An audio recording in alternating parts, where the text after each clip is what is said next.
Der Versicherungsträger verlangt ganz klar in seinen Satzungen ein Leckagemonitoring. Der die Auflage hat von der Versicherung, der die Auflage hat von der Behörde, die müssen eine Lösung liefern. Es gab diverse Systeme am Markt, die allerdings einen Rundgang erforderten.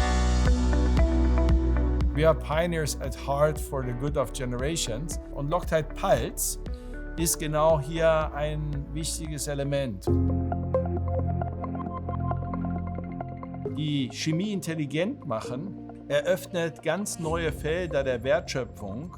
In der heutigen Welt reden wir von Predictive Maintenance und hier hilft uns die Digitalisierung, weil wir dann mit Daten antizipieren können, wo könnte es eventuell zu einem Fehler kommen und dadurch kann man große Werkstillstände vermeiden. Im Endeffekt ist der Benutzer immer noch ein Mensch und der mag gern einfache und schöne Apps benutzen. Wir möchten die App so benutzerfreundlich gestalten wie möglich.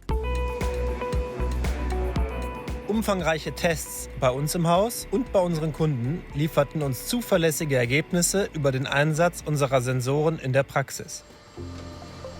Das Schöne an dem System ist, dass die Sensoren nachgerüstet werden können, die Anlage nicht runtergefahren werden muss und ermöglicht halt so auch älteren Anlagen den Einstieg in die Zukunft der Smart Maintenance.